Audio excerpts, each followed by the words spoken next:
ಓಂ ಶ್ರೀ ಗುರುಭ್ಯೋ ನಮಃ.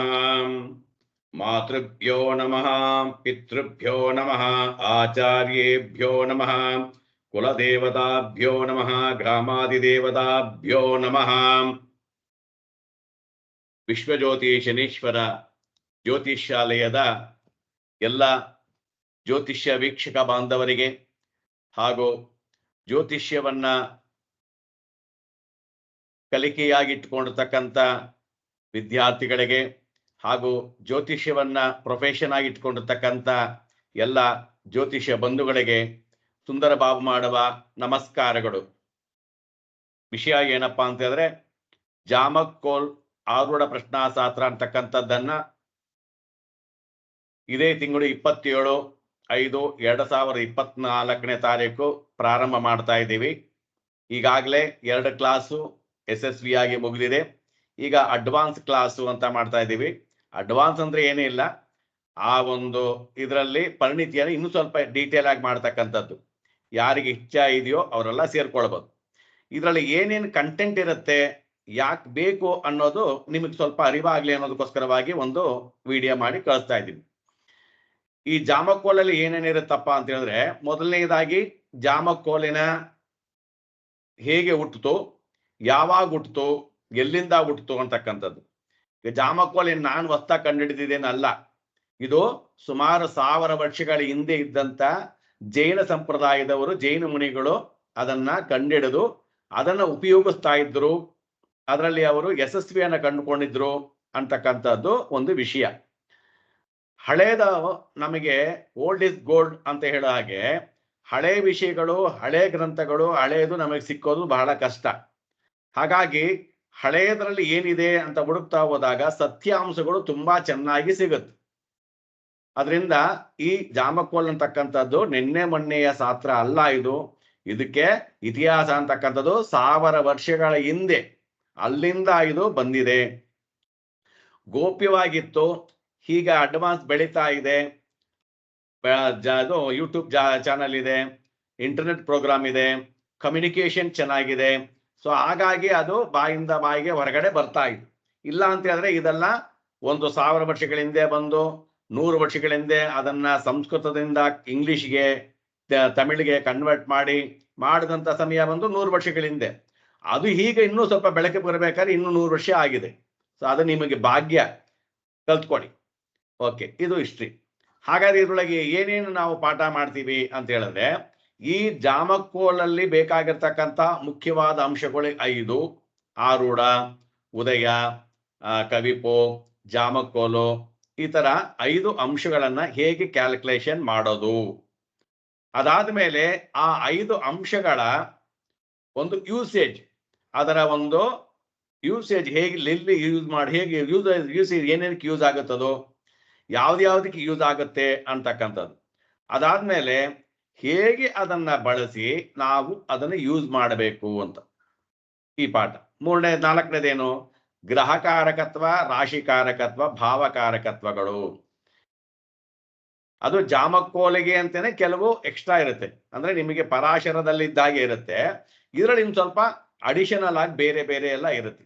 ಈಗ ಉದಾಹರಣೆಗೆ ನಾವು ಪರಾಶರದಲ್ಲಿ ಹೋದಾಗ ವಿವಾಹಕಾರಕ, ವಿವಾಹ ಅಂತ ಬಂದಾಗ ಶುಕ್ರ ಸಪ್ತಮ ಮನೆ ಅಂತ ನೋಡ್ತೀವಿ.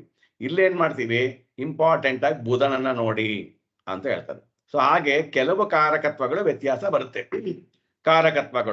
ಕಾರಕತ್ವಗಳಾದ್ಮೇಲೆ ಏನು, ಹೇಗೆ ಅದನ್ನ ನಾವು ಯೂಸ್ ಮಾಡೋದು, ರೂಲ್ಸ್ಗಳು, ಗೋಲ್ಡನ್ ರೂಲ್ಸ್ಗಳಂದ್ರೆ ಹೇಗೆ ಅದನ್ನ ಅಪ್ಲೈ ಮಾಡೋದು. ಈ ಮೊದಲು ಕಂಡುಹಿಡಿದಿರ್ತಕ್ಕಂಥ 5 ಅಂಶಗಳನ್ನ ಇಟ್ಕೊಂಡು, ಈ ಗ್ರಹಕಾರಕತ್ವಗಳನ್ನ ಇಟ್ಟುಕೊಂಡು ಹೇಗೆ ಇದನ್ನ ನಾವು ಅಳವಡಿಸೋದು ಅಂತ ರೂಲ್ಸ್ಗಳನ್ನ ಹೇಳ್ಕೊಡ್ತೀವಿ. ಅದಾದ್ಮೇಲೆ ಏನು, ಯಾವುದೇ ಪ್ರಶ್ನೆಗಳಿಗೆ ನಾವು ಹೇಗೆ ಉತ್ತರಿಸೋದು, ಸಿಂಗಲ್ ಪ್ರಶ್ನೆ ಆದ್ರೆ ಹೇಗೆ ಉತ್ತರಿಸೋದು. ಇದು ನೋಡಿ ತುಂಬಾ ಜನಗಳಿಗೆ ಬೇಕಾಗಿರ್ತಕ್ಕಂಥದ್ದು. ಸುಮಾರು ಜನ ಈ ಜ್ಯೋತಿಷ್ಯ ಕಲೀದಲೇ ಇರ್ಲಿ, ಅವ್ರಿಗೂ ಸಹ ಬೇಕಾಗತ್ತೆ. ಏನು, ಮನಸ್ಸಿನಲ್ಲಿ ಏನೋ ಒಂದು ಆಸೆ, ಸರ್ ಯಾವುದೋ ಓದಬೇಕು ಅಥವಾ ಯಾರನ್ನೊಬ್ಬರ ಮೀಟ್ ಮಾಡಬೇಕು, ಈಗ ಮದುವೆ ಮಾಡೋ ಟೈಮ್ ಇದೆಯಾ, ಮನೆ ಕಟ್ಟೋ ಟೈಮ್ ಇದೆಯಾ, ಸಾಲ ತರ್ಬೋದಾ, ಇನ್ವೆಸ್ಟ್ ಮಾಡ್ಬೋದಾ, ಶೇರ್ ಮಾರ್ಕೆಟ್ಗೆ ಹೋಗ್ಬೋದಾ, ಎಲೆಕ್ಷನ್ ನಿಂತ್ಕೊಳ್ಬೋದಾ, ಫಿಲಿಮ್ ಸೇರ್ಕೊಳ್ಬೋದಾ, ಅಥವಾ ಕೆಲಸ ಜಾಬ್ ಚೇಂಜ್ ಮಾಡಬಹುದಾ? ಹೀಗೆ ಹಲವಾರು ಪ್ರಶ್ನೆಗಳು ಬರುತ್ತೆ. ಹೀಗೆ ಅಂತಲ್ಲ, ಹಲವಾರು ಪ್ರಶ್ನೆಗಳು ಅವರವರ ಮಟ್ಟಕ್ಕೆ, ಅವರವರ ಅನುಭವಕ್ಕೆ, ಅವರವರ ಜಾಗದಲ್ಲಿ ಬಂದೇ ಬರುತ್ತೆ. ಆಗ ಅವ್ರಿಗೆ ಏನಾಗತ್ತೆ, ಒಂದು ಗೊಂದಲ, ಏನ್ ಮಾಡೋದು ಅಂತ ಹೇಳಿದಾಗ ಇದಕ್ಕೆ ಯಾವ್ದು ಇಂಗ್ಲಿಷ್ ಮೆಡಿಸಿನ್ ಕೊಡಕ್ಕಾಗಲ್ಲ. ಅವಾಗ ಜ್ಯೋತಿಷಿಗಳ ಹತ್ರನೇ ಬರಬೇಕು. ಇದನ್ನ ನೀವು ಕಲ್ತ್ಕೊಂಡಿದ್ರೆ ಇಮಿಡಿಯೇಟ್ ಆಗಿ ಹಾಕಿ ನೋಡಿ, ಎಸ್ ಈ ಟೈಮ್ನಲ್ಲಿ ಮಾಡದ ಬೇಡವಾ, ಈಗ ಮಾಡದ ಬೇಡವಾ, ಹೋಗೋದ ಬೇಡವಾ, ಕಲಿಯದ ಬೇಡವಾ, ಅವ್ರ ಹತ್ರ ನಾವು ವ್ಯವಹಾರ ಇಟ್ಕೊಳ್ಳೋದ ಬೇಡವಾ, ಪಾರ್ಟ್ನರ್ಶಿಪ್ ಇಟ್ಕೊಳ್ಳೋದ ಬೇಡವಾ ಅಂತ ಸಿಂಗಲ್ ಪ್ರಶ್ನೆ. ಬಸ್ ಇವಾಗ ಬರುತ್ತಾ ಇಲ್ವಾ, ಕರೆಂಟ್ ಇವಾಗ ಬರುತ್ತಾ ಇಲ್ವಾ, ಹೀಗೆ ಹಲವಾರು ಪ್ರಶ್ನೆಗಳನ್ನ ನೀವು ಇಮ್ಮಿಡಿಯೇಟ್ ಆಗಿ ಕಂಡು ಹಿಡಿತಕ್ಕಂಥದ್ದು ಫಸ್ಟ್ ಸಿಂಗಲ್ ಪ್ರಶ್ನೆ. ಆಮೇಲೆ ಅವ್ರ ಪ್ರಶ್ನೆ ಕೇಳ್ಬಿಟ್ರೆ ಹೇಗೆ ನಾವು ಉತ್ತರವನ್ನ ಹೇಳೋದು ಎರಡನೇದು.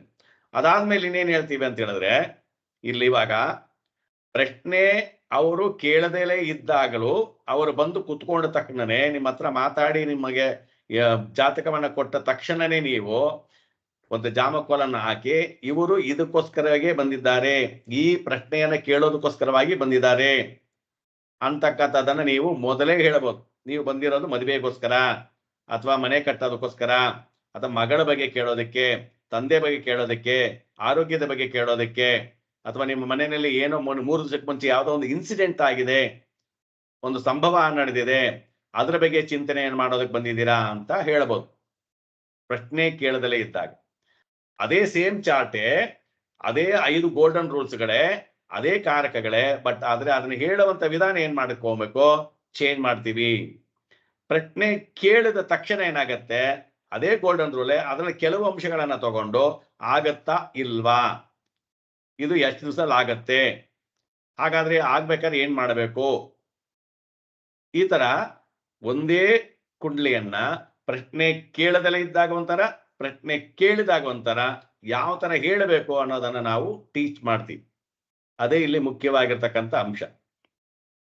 ಅದಾದ್ಮೇಲೆ ಏನು, ಒಂದೊಂದು ಪ್ರಶ್ನೆಗಳಲ್ಲಿ ಡಿವೈಡ್ ಪ್ರಶ್ನೆಗಳನ್ನು ಮಾಡಿಕೊಂಡು, ಎಜುಕೇಶನ್ ಪ್ರಶ್ನೆ, ಮದುವೆ ಪ್ರಶ್ನೆ, ಕೆಲಸದ ಪ್ರಶ್ನೆ, ಅಥವಾ ಇನ್ವೆಸ್ಟ್ಮೆಂಟ್ ಪ್ರಶ್ನೆ, ಮನೆ ಕಟ್ಟೋ ಪ್ರಶ್ನೆ, ಬೋರ್ವೆಲ್ ಪ್ರಶ್ನೆ, ಹೀಗೆ ಪ್ರಶ್ನೆಗಳನ್ನ 12 ಭಾವಗಳು ಹೇಗಿದಾವೋ ಹಾಗೆ ಆ ಭಾವಗಳನ್ನ ಡಿವೈಡ್ ಮಾಡಿ, ಈಗ ಫಾರ್ ಎಕ್ಸಾಂಪಲ್ ಎಜುಕೇಶನ್ ಅಂತ ತಗೊಂಡಾಗ ಏನು ಕೇಳಕ್ ಬರಬಹುದು, ಏನೇನ್ ಕೇಳಕ್ ಬರ್ಬೋದು, ಏನೇನ್ ಕೇಳಬಹುದು, ಹೇಗೆ ಉತ್ತರ ಕೊಡೋದು ಅಂತಕ್ಕಂಥದ್ದನ್ನು ಸಹ ನಾವಿಲ್ಲಿ ಟೀಚ್ ಮಾಡ್ತಾ ಹೋಗ್ತೀವಿ. ಹೇಗೆ ಟೀಚ್ ಮಾಡ್ತಾ ಹೋಗ್ತೀವಿ, ಈಗ ಫಾರ್ ಎಕ್ಸಾಂಪಲ್ ಎಜುಕೇಶನ್ ಅಂತ ಕೇಳಕ್ ಬಂದಾಗ, ವಿದ್ಯಾ ಬಗ್ಗೆ ಕೇಳಕ್ ಬಂದಾಗ ಫಸ್ಟ್ ಕೇಳೋದೇನು, ನನ್ನ ಮಗ ಈಗ SLC ಮುಗಿಸಿದ್ದಾನೆ, ಯಾವ ಒಂದು ಸಬ್ಜೆಕ್ಟ್ಗೆ ಹಾಕೋದು, ಇದು ಕಾಮನ್ನು. ಅದಾದ್ಮೇಲೆ ಏನು, ಯಾಕೋ ನನ್ನ ಮಗ ಓದ್ತಾ ಇಲ್ಲ ಅಂತ ಪ್ರಶ್ನೆ ಬರುತ್ತೆ. ಓದ್ತಾ ಇಲ್ಲ ಅಂತ ಹೇಳಿದ ತಕ್ಷಣನೇ ನೀವು ಜ್ಯೋತಿಷಿಗಳ ತಕ್ಷಣ ಈ ಜಾಮಕೋಲಲ್ಲೇ ಹುಡುಕಿ ಹೇಳ್ಬೋದು, ನಿಮ್ಮ ಮಗನಿಗೆ ಓದೋದಕ್ಕೆ ಇಷ್ಟ ಇಲ್ವಾ, ಅಥವಾ ನೀವು ಸೇರಿಸಿರ್ತಕ್ಕಂಥ ಸ್ಕೂಲಲ್ಲಿ ಪಾಠ ಸರಿಯಾಗಿ ಮಾಡ್ತಾ ಇಲ್ವಾ, ಅಥವಾ ಎರಡೂ ಸರಿಯಾಗಿದ್ದು ನಿಮ್ಮ ತಗೊಂಡಿರ್ತಕ್ಕಂಥ ಆಪ್ಷನ್ಸ್, ಸೈನ್ಸ್ ತಗೊಳ್ಳೋದಕ್ಕೆ ಬರೋ ಕಾಮರ್ಸ್ ತಗೊಳ್ಳೋಕೆ ಬದಲು ಆರ್ಟ್ಸ್ ತಗೊಂಡಿದ್ದೀರಾ, ಚೂಸ್ ಮಾಡಿರ್ತಕ್ಕಂಥದ್ದು ಸರಿ ಇಲ್ವಾ, ಇದೆಲ್ಲ ನೋಡಿದಾಗ ಬುಧ ಏನಾದ್ರು 6ರಲ್ಲಿ ಕುತ್ಕೊಂಡಿದ್ದಾನೆ ಅಂತ ಹೇಳಿದ್ರೆ ಅವರಿಗೆ ಸ್ವಲ್ಪ ಗ್ರಾಸ್ಪ್ ಅವ್ರಿಗೆ ಕಡಿಮೆ ಆಗಿದೆ, ಸೊ ಅವಾಗ ದಶಾಭುಕ್ತಿ ಸರಿ ಇಲ್ವಾ, ಹೀಗೆ 10 ಅಳವಡಿಕೆಗಳನ್ನ ಅಲ್ಲಿ ಉದ್ಭವ ಆಗ್ತಕ್ಕಂಥದ್ದನ್ನ ನೀವು ಒಂದೇ ಜಾಮಕೋಲ್ ಹಾಕಿ ಪ್ರಶ್ನಾಶಾಸ್ತ್ರ ಅಂತೇಳಿ ಹೇಳಬಹುದು. ಸ್ಕೂಲ್ ಹೊರಗಡೆ ಓದೋದ, ಫಾರಿನ್ಗೆ ಹೋಗೋದದ, ಫಾರಿನಲ್ಲಿ ಹೋಗೋದದ, ಅಥವಾ ಹಾಸ್ಟೆಲ್ ಸೇರ್ಸೋದ, ಈ ತರ ಎಜುಕೇಶನ್ ಅಂತ ತಕ್ಷಣ ಅದ್ರಲ್ಲಿ ಏನೇನು ಬರುತ್ತೋ ಅದನ್ನೇ ಹಾಗೆ ಸಪರೇಟ್ ಆಗಿ ಎಲ್ಲ. ಮದುವೆ ಅಂತ ಬಂದಾಗ ಲವ್ ಮ್ಯಾರೇಜಾ, ಅರೇಂಜ್ ಮ್ಯಾರೇಜಾ, ಹೆಣ್ಣು ಕಡೆ ಒಪ್ಕೊಳ್ತಾರ, ಗಂಡು ಕಡೆ ಒಪ್ಕೊಳ್ತಾರೆ, ಯಾವ ದಿಕ್ಕಲ್ಲಿ ಬರ್ತಾರೆ, ಇದು ಒಂದು ಪ್ಯಾಟ್ರನ್. ಹೀಗೆ ಎಲ್ಲಾ ವಿಷಯಗಳಿಗೂ ಆವಾವ ಭಾವಗಳಿಗೆ ಮತ್ತೆ ಡಿವೈಡ್ ಮಾಡಿ ಅದರೊಳಗೆ ಯಾವ ತರ ಕಾಂಬಿನೇಷನ್ ನೋಡಬೇಕು ಅಂತ ಹೇಳ್ತೀವಿ. ಈಗ ಕ್ಲಾಸಲ್ಲಿ ನಮಗೆ ಒಂದು 40 ಜನ ಇರ್ತಾರೆ ಅಂತ ಹೇಳಿದ್ರೆ, ಮದುವೆ ಬಗ್ಗೆ, ಎಜುಕೇಶನ್ ಬಗ್ಗೆ ಹೇಳಿದ್ಮೇಲೆ ಇದು ಒಂದು ರೂಲ್ಸ್ಗಳಾಗಿ ಕನ್ವರ್ಟ್ ಮಾಡಿ ಹೇಳಿ, ಮತ್ತೆ ಅವ್ರ ಕಡೆಯಿಂದನೂ ಪ್ರಶ್ನೆಗಳಿಗೆ ಅವಾಗ್ಲೇ ಇಮ್ಮಿಡಿಯೇಟ್ ಆಗಿ ಆ ಸಮಯದಲ್ಲೇ ಅವರನ್ನ ಪ್ರಶ್ನೆ ಕೇಳೋದಕ್ಕೆ ಕೇಳಿ ಆ ಪ್ರಶ್ನೆಗಳನ್ನ ಉತ್ತರವನ್ನ ನಿಮ್ಮ ಕೈಯಲ್ಲೇ ಹೇಳಿಸ್ಬೇಕು. ಆವಾಗ ನಾವು ಹೇಳಿಕೊಡೋದಕ್ಕೆ ಸಾರ್ಥಕವಾಗತ್ತೆ. ಇದು ನಮ್ಮ ಒಂದು ಹೇಳಿಕೊಡುವಂತಹ ಸಿಸ್ಟಮ್. ಇದಾಗ್ಲೇ ನಾವು ಬೇಕಾದಷ್ಟು 3 ಸರ್ತಿ ಮಾಡಿದ್ದೀವಿ. ನಾಡಿ ಕ್ಲಾಸನ್ನು 5 ಸರ್ತಿ ಮಾಡಿದ್ದೀವಿ. ಪರಾಶರ ಫ್ರೀಯಾಗಿ ಮಾಡಿದ್ದೀವಿ. ಅದರಿಂದ ನಾವು ಮಾಡಿದೀವಿ ಅನ್ನೋದಕ್ಕೆ ನಾನೇನು ಮಾಡಿಲ್ಲ. ಇಲ್ಲಿ ಶನೇಶ್ವರ ಸ್ವಾಮಿ ನನಗೆ ಕೊಟ್ಟಿದ್ದನ್ನ ನಾನು ನಿಮ್ಗೆ ಹೇಳಿದ್ದೀನಿ ಅಷ್ಟೇ ಹೊರ್ತು, ಅಲ್ಲಿ ನಿಂತ್ಕೊಂಡಾಗ ಏನ್ ಕೊಡ್ತಾನೋ ಅಷ್ಟು ಮಾತ್ರನೇ ಹೊರ್ತು ಆಮೇಲೆ ನನಗೆ ಕೇಳಿದ್ರೆ ನನಗೆ ಗೊತ್ತಿಲ್ಲ ಅಂದ್ಬಿಡ್ತೀವಿ. ಹಾಗೆ ನಾವು ಪರಮಾತ್ಮನನ್ನ ಇಟ್ಕೊಂಡಿದ್ದೀವಿ. ನಿಮ್ಗೆಲ್ಲರಿಗೂ ಸಿಕ್ಲಿ, ಎಲ್ಲರೂ ಇದರ ಉಪಯೋಗ ಮಾಡ್ಕೊಳ್ಳಿ ಅನ್ನೋ ಒಂದು ಉದ್ದೇಶದಿಂದ ಹೇಳ್ತಾ ಇದ್ದೀವಿ. ದಯವಿಟ್ಟು ಇದನ್ನ ಕಲ್ತ್ಕೊಳ್ಳಿ. ಏನು ಅಮೌಂಟ್ ದೊಡ್ಡದಲ್ಲ. ಇವತ್ತು ಹಣ ಖರ್ಚು ಮಾಡೋದು ದೊಡ್ಡ ವಿಷಯ ಅಲ್ಲ. ಹಣ ಅಂತಕ್ಕಂಥದ್ದು ಇವತ್ತಿನ ಸಮಯಕ್ಕೆ ದೊಡ್ಡ ವಿಷಯ ಅಲ್ಲ. ಒಂದು 40 ವರ್ಷ 50 ವರ್ಷಗಳ ಮುಂಚೆ ಆಗಿದ್ದಾಗ ಕಾಸು ಅಂತಕ್ಕಂಥದ್ದು ದೊಡ್ಡ ವಿಷಯವಾಗಿತ್ತು. ಇವತ್ತು ಅದಲ್ಲ. ಹಣಕ್ಕಿಂತ ಮುಖ್ಯ ಜ್ಞಾನ, ಅರಿವು, ಸಾಧನೆ. ಎಲ್ಲರೂ ಅದರ ಕಡೆ ಓಡ್ತಾ ಇದ್ದಾರೆ. ಫಾರಿನರ್ಸ್ ಎಲ್ಲ ನಮ್ಮನ್ನ ಫಾಲೋ ಮಾಡ್ತಿದ್ದಾರೆ. ನಾವು ಫಾರಿನರ್ನ ಫಾಲೋ ಮಾಡ್ತಾ ಇದ್ದೀವಿ. ನಮ್ಮ ಹತ್ರನೇ ಎಲ್ಲ ಇದೆ. ಅದೆಲ್ಲದಕ್ಕಿಂತ ಮುಖ್ಯವಾಗಿ ಏನಪ್ಪಾ ಅಂತಂದ್ರೆ, ಕರ್ನಾಟಕದಲ್ಲಿ ಜಾಮಕೋಲನ್ನ ನೋಡ್ತಕ್ಕಂಥವ್ರು ವಿರಳ. ಯಾವಾಗ ನೋಡು ಬೇರೆ ನಿನ್ಗೆ ದಶಾಭುಕ್ತಿ ಸರಿ ಇಲ್ಲ, ಸಾಡೆ ಸಾತಿ ಇದೆ, ಅಷ್ಟಮ ಇದೆ, ಅರ್ಧ ಅಷ್ಟಮ ಇದೆ, ಆ ದಿಶೆ ಇದೆ, ಈ ದಿಶೆ ಇದೆ, ಎಲ್ಲ ಇದೆ. ಯಾಕೆ ಎಲ್ರಿಗೂ ಒಂದೇ ತರ ಇಲ್ಲ? ಅದನ್ನ ಡಿವೈಡ್ ಮಾಡೋದು ಹೇಗೆ? ಯಾಕೆ ಇವರಿಗೆ ದಶಾಭುಕ್ತಿ ಇದ್ದಾಗ ಚೆನ್ನಾಗಿರ್ಲಿಲ್ಲ? ಯಾಕೆ ಇವರಿಗೆ ಸಾಡೆ ಸಾತಿ ಇದ್ದಾಗ ಮದುವೆ ಆಯ್ತು, ಸಾಡೆ ಸಾತಿ ಇದ್ದಾಗ ಮನೆ ಕಟ್ಟಿದ್ರು, ಇನ್ನೊಬ್ರ ಕೈಗೆ ಯಾಕೆ ಆಗ್ಲಿಲ್ಲ? ಒಳಗಡೆ ಹೋಗಿ ನೋಡಿದಾಗ ನಿಮಗೆ ಅದು ವಿವರಣೆ ಕೇಳುತ್ತೆ. ಎಲ್ಲದಕ್ಕಿಂತ ಮುಖ್ಯವಾಗಿ ಏನಪ್ಪಾ ಅಂತಂದ್ರೆ, ಪ್ರಶ್ನೆ ಅಂತಕ್ಕಂಥದ್ದು ಉದ್ಭವ ಆಗುವಂಥದ್ದು. ಈ ಪ್ರಕೃತಿ ಪ್ರಪಂಚ ನಿಮ್ಮನ್ನ ಕರ್ಕೊಂಡು ಹೋಗ್ತಾ ಇದೆ, ಸಾಕ್ತಾ ಇದೆ, ಬೆಳಗ್ತಾ ಇದೆ. ಈ ಪ್ರಕೃತಿ ನಿಮಗೆ ಏನ್ ಮಾಡುತ್ತೆ ಅಂತ ಹೇಳಿದ್ರೆ, ಕೆಲವು ವಿಷಯಗಳನ್ನ ಪಂಚೇಂದ್ರಿಯಗಳ ಮುಖಾಂತರವಾಗಿ ಇನ್ಫಾರ್ಮೇಶನ್ ಅನ್ನ ಕೊಡುತ್ತೆ.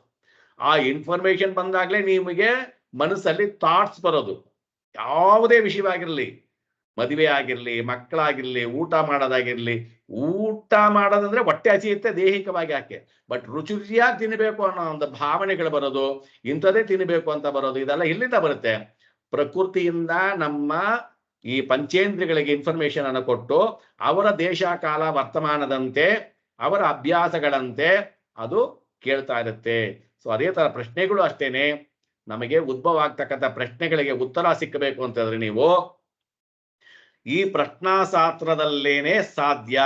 ನಾನು ಜ್ಯೋತಿಷಿಗಳಿಗೆ ರಿಕ್ವೆಸ್ಟ್ ಮಾಡ್ಕೊಳ್ಳೋದು ಏನಪ್ಪಾ ಅಂತಂದ್ರೆ, ನೀವು ಯಾವುದ್ರಲ್ಲಾದ್ರೂ ಪ್ರವೀಣರಾಗಿರ್ಲಿ, ಪಂಡಿತರಾಗಿರ್ಲಿ, ಎಲ್ಲರಿಗೂ ಹೇಳೋದನಪ್ಪ ಅಂದ್ರೆ, ಒಂದು ಪರಿಹಾರ ಕೊಡೋದಕ್ಕೆ ಅಂತ ಕೆಲವು ಟೂಲ್ಸ್ಗಳು, ಮತ್ತೆ ಜಾತಕ ನೋಡೋದಕ್ಕೆ ಅಂತ ಒಂದು ಟೂಲ್ಸ್ಗಳು. ಪ್ರಶ್ನಾಶಾಸ್ತ್ರ ಅಂತಕ್ಕಂಥದ್ದು ಕಡ್ಡಾಯವಾಗಿ ಕೈಯಲ್ಲಿ ಇಟ್ಕೊಂಡಿರ್ಲೇಬೇಕು. ಕೈಯಲ್ಲಿ ಇಟ್ಕೊಂಡಿಲ್ಲ ಅಂತಂದ್ರೆ ಅವನು ಜ್ಯೋತಿಷಿಗಳಲ್ಲಿ ಸಕ್ಸಸ್ ಆಗೋದು ಭಾರಿ ಕಷ್ಟ ಆಗತ್ತೆ. ಸಕ್ಸಸ್ ರೇಟಿಂಗ್ ಕಡಿಮೆ ಆಗತ್ತೆ.